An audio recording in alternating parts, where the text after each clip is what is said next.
أنت مدعو على الإفطار إذا وجدت بيتي في الدمار. وعادت أمي من الطابور بخبز وقلب مكسور.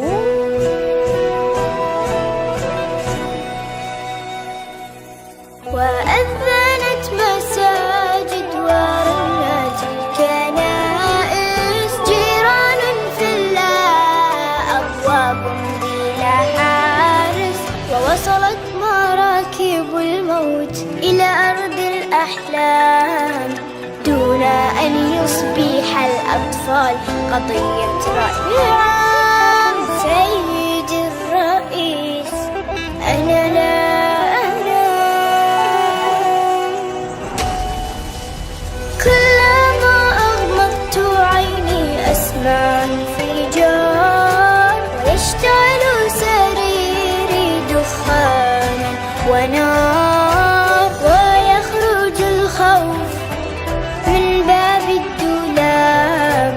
وتبكي الأغاني وتنزف الألعاب. سيدي الرئيس تنزف الألعاب.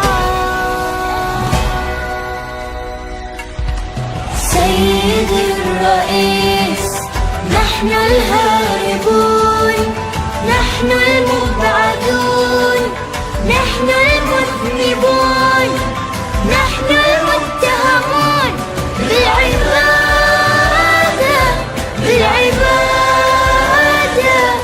المحكومون شنقا بالإبادة. الذين قطعت ألسنتنا لأنها نطقت بالشهادة. بالشهادة. سيدي الرئيس سنفطر في القدس عاصمة فلسطين.